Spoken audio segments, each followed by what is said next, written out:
Very much. Senator Young. Welcome to the committee, Mr. Secretary. It's my intention not to raise my voice and to give you an opportunity to respond to an inquiry. I'm going to begin with long COVID.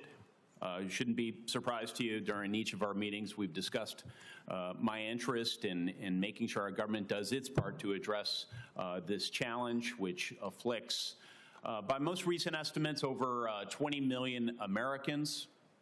They have been diagnosed. There are a number of others we know that go undiagnosed. Over 400 million people worldwide suffer from this at a cost of $1 trillion a year, which is roughly 1% of global GDP. This, we know, has had impacts on participation in the workforce, therefore our own GDP. So it's serious on a number of fronts. It's my hope we can come up with some therapeutics for this condition. One of the real barriers to that is seeing that we are able to launch more clinical trials. I want to get your update on how the clinical trials are going, what plans you might have in the works to increase the number of clinical trials as it pertains to long COVID. Yeah, Senator, there was a project funded, a long COVID project at NIH. There was a huge amount of money spent on it. It yielded nothing. I agree with that. Right, and I think you know that we are doing now a different approach. We're launching a long COVID consortium. We're bringing together the best doctors in the country who have developed reputations for being able to treat long COVID. And one of them is a doctor that actually... Dr. Bruce Patterson. Bruce Patterson, and then Dr. Jordan Vaughn, also from Florida.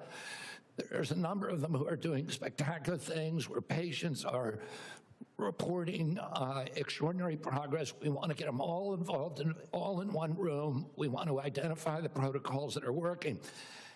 This is something that did not happen during COVID. It was all ivory tower science, and the doctors who were on the ground were ignored. The same thing happened during the HIV crisis. Yes. And we're trying to do something different, which so is my really time's limited. You mentioned ivory tower. And so that's a segue into a statistic that I've become familiar with over the years. It takes roughly 18 years for proven interventions, pharmacological or other types of medical interventions, to make their way out into the field.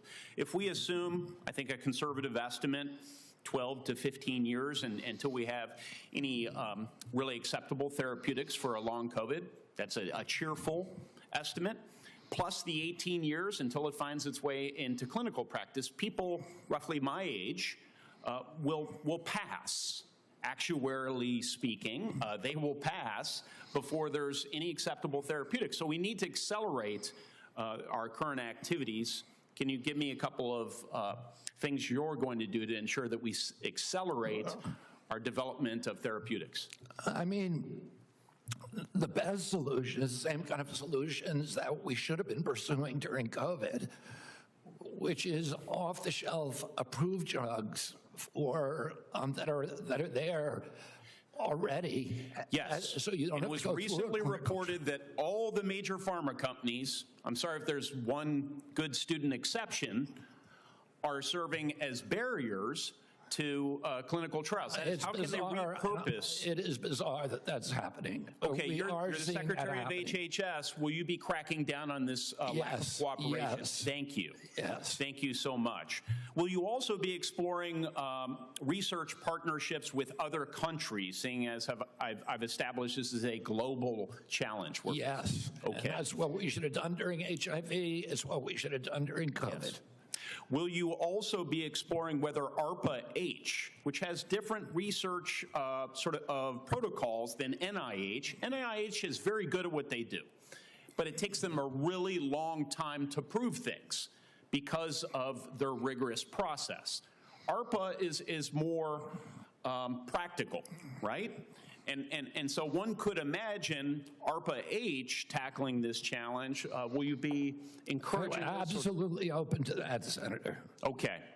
Will you be working with me and other members of the committee on your aggressive strategy as it continues Yeah, to and be looking for good articulated? ideas everywhere. Okay, the last thing I'd like to briefly touch on with the chairman's indulgence is just recognizing the president's leadership as it relates to the appropriate use of civil commitment to deal with homelessness challenges, mental health challenges, et cetera.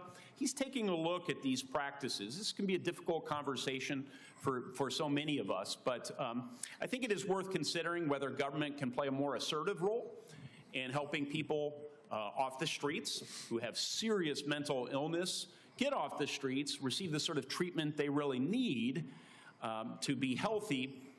Can you provide some very brief thoughts on this topic, and maybe then I could follow up with a phone call? On the topic of Civil commitment.